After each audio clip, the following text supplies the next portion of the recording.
let's talk about sus2 and add9 chords.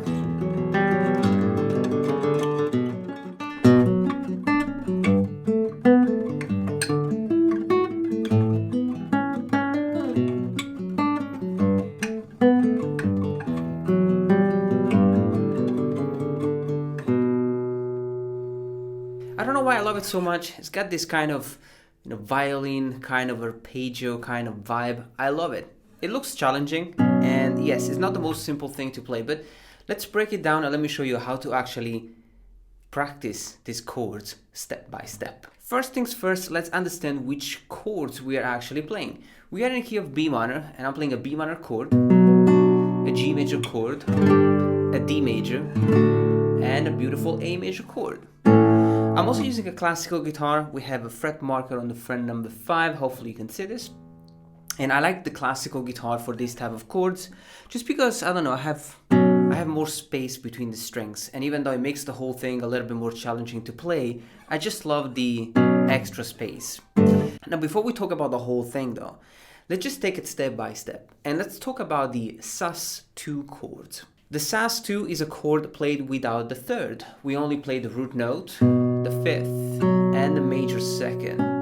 And so this shape is basically the same for each chord that we are playing. So for the B minor, we're gonna use a B sus2. So we're playing 2, 4, and 6. For the G major, we are playing a G sus2, which is 3, 5, and 7.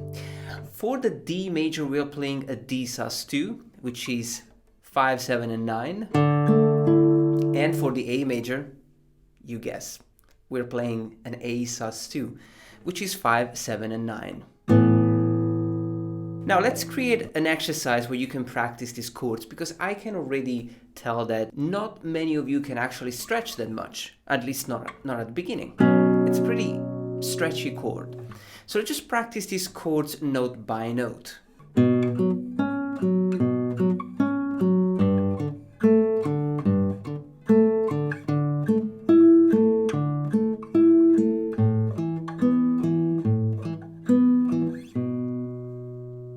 So we have, for the B sus2, we're gonna play 2, 4, 6, and 4. And I'm plucking the strings with the thumb, index, middle, and index. So don't worry about the stretch, just play each single note individually.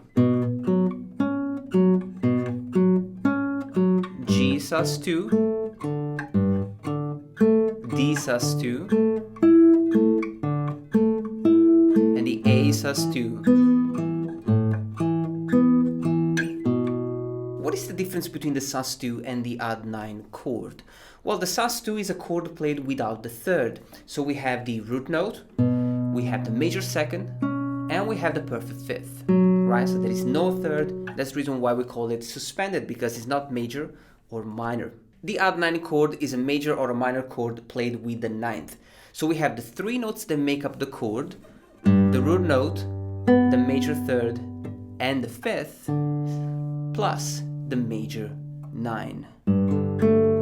This is a G add 9. We got root note, fifth, major second, and the major third. The problem with these chords is that they are very challenging. I mean, look how stretchy.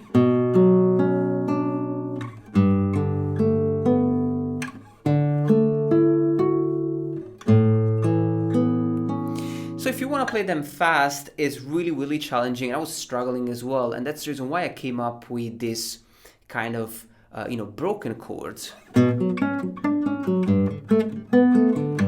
instead of.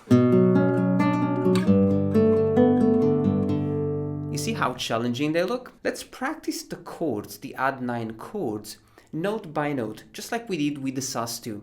As you can see, the sus2 shape is still there. We're not going to change that. But we're also going to add the minor third for the B minor chord and the major third for the other 3 chords. So this is how we arpeggiate the B minor add9 chord. We have 2, 4, 6, and then 3 on the second string. Now this is the minor third, the note D. So, and we arpeggiate the chord with thumb, index, middle, and ring. Then we go back to the fret number 6 with the middle, and back to the fret number 4 with the index. This pattern is played with 6 notes. 1, 2, 3, 4, 5, 6. We're gonna do the same with the other chords. The G odd 9 is played with the fret number 3, 5, 7, and 4 on the third string. Then 7, 5, 1, 2, 3, 4, 5, 6. For the D odd 9, we're gonna play the fret number 5, 7, 9, and 7 with the index on the fret number 7 on the second string. So it's 5, 7, 9, 7, 9, and 7. The arpeggio is the same.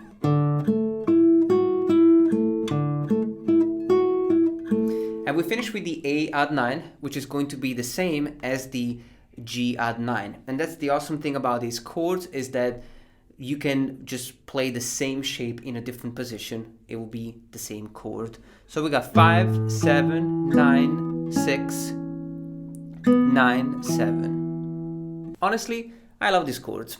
They're not the same as the instrumental. We are getting there step by step. But even practicing the chords like this, they're actually pretty nice. Now, if we go back to the instrumental, there is a different chord progression. So we're playing B minor, G, D, and A. The second time we're playing B minor, G, E minor, and back to the G, right? The second time you play the chords, you want to play the B minor, obviously the B minor odd 9, always twice, then the G odd 9, always twice, then we have the E minor odd 9, which is played like this. It's the easiest chord. So we have root note, 5th, major 2nd, and minor 3rd. The arpeggio is the same. This time we can let the chord ring out because we are using open strings.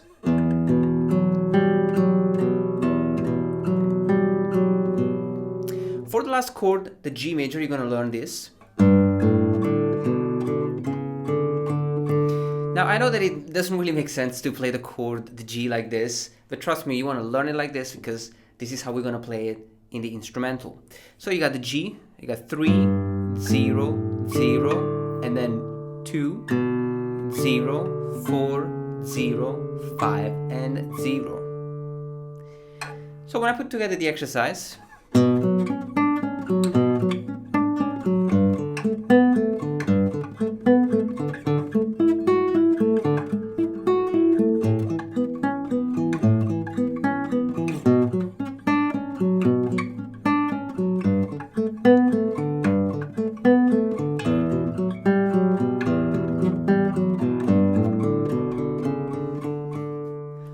about the sus2 chords and then the odd 9 chords. We created a bunch of exercises. I hope your left hand is well. Make sure that you don't force it too much, especially at the beginning. Get used to the positions, okay? Now let's talk about the instrumental. The thing about the instrumental is the fact that we are using a different finger picking pattern. The chords are the same. We are just approaching the chords with a different finger picking pattern.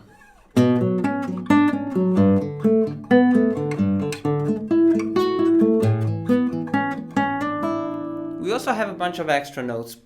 So how do we do that? Well, we gotta learn 2 different finger picking patterns. The first one is for the B minor odd 9 and the D odd 9, which share the same pattern.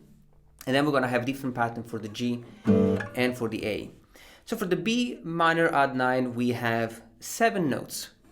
Thumb, index, middle, index, ring, middle, and index. For the G odd 9, we have 9 notes.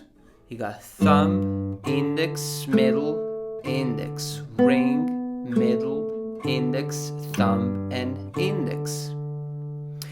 For the D odd 9, we have the same arpeggio as the B minor odd 9. thumb, index, middle, index, ring, middle, and index. And for the A odd 9, we have the arpeggio plus a melody. Thumb, index, middle, index, ring, and then we have middle, and then 3 notes. We got the fret number 6, hammer on fret number 7, and the first string open. So when I play the whole thing slowly,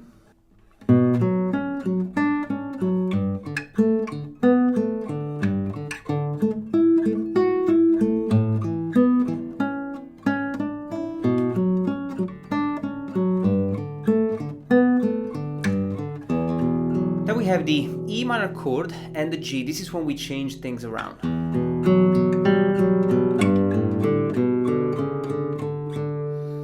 So for the E minor odd 9, we're gonna play the same arpeggio as before. So it's thumb, index, middle, index, ring, middle, and index. And for the G, we have thumb, index, middle, index, middle, index, middle, index, middle.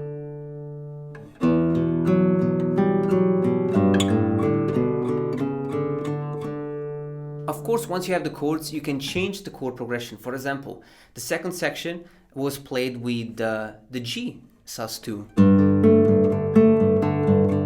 B, sus2, and D.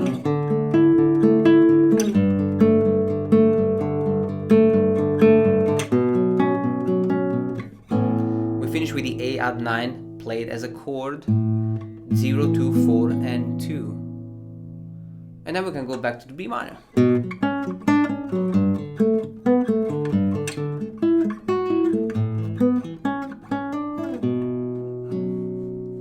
Not the easiest thing to play, but I love it.